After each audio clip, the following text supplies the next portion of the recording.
Today we have an absolute doozy of a Reddit thread. I was joking about how expensive this is, but someone told me that it's worth quite a bit. Would you buy this at the $1,000 price tag? And the item in question here, a factory sealed Pokemon Blue with the guide in a blister pack priced at $999.99. I'm sure some of you are already feeling angry that it's not you who found this for $1,000, but that's what we're going to talk about today, and we're going to read some of the 457 comments that this thread got. What do you think? Did most people think you should purchase this? Were people angry that games are expensive? We're gonna find out. Thank you to every single patron who helps support the channel, as well as the YouTube members. I can't do this without you guys. Hit the like button and let's get into it. So let's just start with a very simple price check on Pokemon Blue, right? Let's just say you are not someone in the sealed graded video game world. Let's do a price check. So $1,650 gets you some obvious dense dings wear on this copy. $1,175 gets you this dingy copy here, which doesn't have a ton of creasing, but you can see by this back sticker just how dirty and dingy this copy is. Not that nice overall. Still over $1,000 open auction. $1,400 for a 7.0A copy of the game, which if you don't know much about graded stuff, 7.0A is not a nice copy of Pokemon Blue. And then again, if we go up to a decent copy here, 8.5A plus, $2,600. And remember, this is inside a hard shell blister pack. So this Pokemon Blue game in there has been very protected over the years. So the game inside of this pack could be literally mint condition. Obviously, you'd have to look at it, yada yada yada, blah blah blah. But the point is, $1,000 for this is grossly underpriced, and you should purchase this immediately, even if you just want to go flip it so you can buy some stuff that you do want. Anyways, let's start looking at some of the comments here. I did sort by controversial, which should bring us the juicy stuff. We'll just start off with a very typical take here. No, they're absolutely profiting from the BS collecting fad. Not that anyone's actually buying that. Now, I guess this absolutely profiting from the BS collecting fad means that Value Village is profiting from it, I guess. Which I'm pretty sure Value Village exists only to make money. So,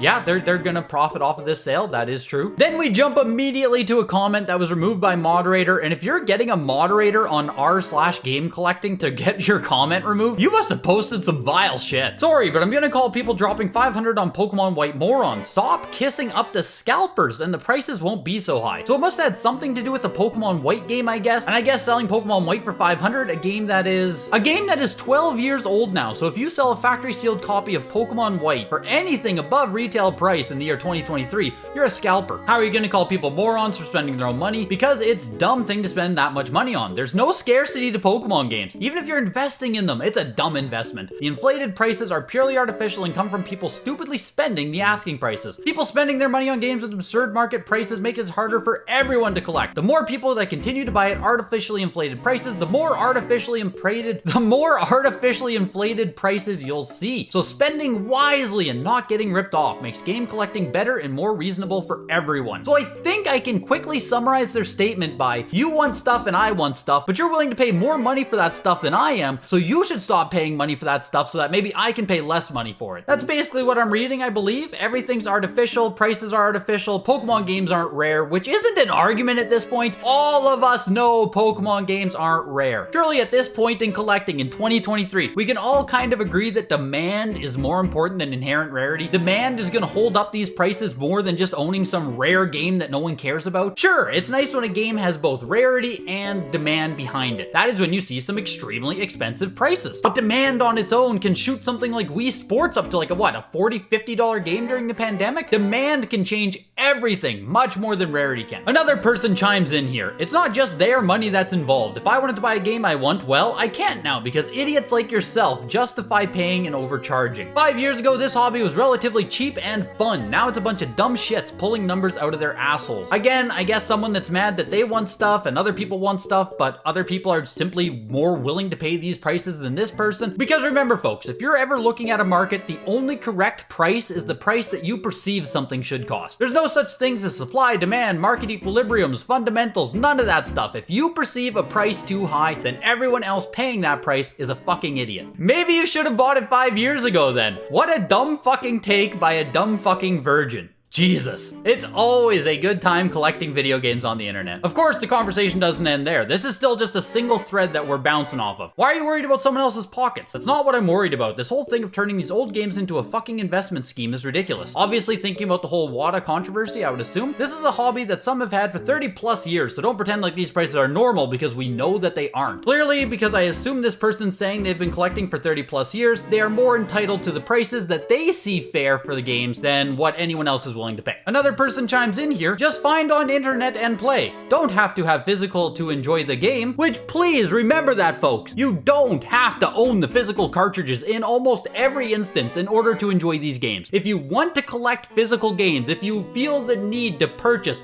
obsolete media from 20, 30 years ago, then you are also choosing to be a part of this entire market. You're choosing to be a part of the investors, speculators, resellers, collectors, enthusiasts, hobbyists, purists. You are choosing that if that's what you want to do. No one has to collect video games. Collecting video games in itself is a luxury hobby. But of course, the response to just go find on the internet and play is eat my dirty, sweaty asshole. That is a perfect Reddit reply right there. Damn, man, are you okay? This person is asking if something is a good price, not drowning puppies. This person is helping contribute to the idiocy. I've talked about price memory and how it affects the way we navigate certain markets in a way older video I made. So if you want to learn more about how traditional prices affect how we react to new prices, you can check out that video. And then we actually have someone who just echoed my sentiments earlier. We are buying fancy cardboard and plastic. Video games are luxury goods. I'm not stoked about paying more, but it's not like I need this to survive. I just buy different games when I get priced out. Yes! Yes! Someone else who gets it. If you don't like the prices of certain games, go and buy one of the other, literally, tens of thousands of other games that have been printed. When people complain about the prices of the Pokemons, the Silent Hills, or any other very popular game that's gotten expensive in the past 2 to 3 years, it's like, oh my god, just go buy something else. Go buy a different game. You don't have to own the same exact shit that everyone else wants to own. And if you do want to own those same exact games, then you are choosing to be there, you are choosing to put yourself through this, then just shut up about the prices because you don't have to be there. And of course, the response to video games are luxury goods is so is toilet paper, but I bet you get mad when it's unavailable due to it being beyond overpriced. You talk about video games and they're gonna pivot right to toilet paper. I had that exact guide as a child. It was $15 if I remember correctly, had a sticker tracker in the back. Every time you caught traded a Pokemon, you could peel off a sticker and place it on the associated spot. Yeah, the guide itself is actually really cool. Super fun guidebook there. Assuming nobody touched the stickers, that book might be worth 20 or 30 bucks from inflation and maybe 50 for nostalgia and scarcity. If even a single sticker's out of place, it's not worth the paper it's printed on. As for the copy of Blue, it has the presumably original box, so maybe 20 or 30 as well. I would mock anyone who paid over 100 for it. It always melts my brain when people feel the need to comment on this, when they have no clue what's going on. I do not go into collectible vacuum threads on Reddit and talk about vacuums. Yes, I've used a vacuum my whole life. No, I don't know a goddamn thing about expensive vacuums. I don't go into expensive or collectible car threads despite having driven a car my whole life. People don't need to hear my opinion because I don't know a fucking thing about it. But I guess now I'm just complaining about Reddit in general, which makes me Reddit in general, which, oh my god, we've come full circle. The worst one I've seen are the ones that sell games to themselves multiple times just to increase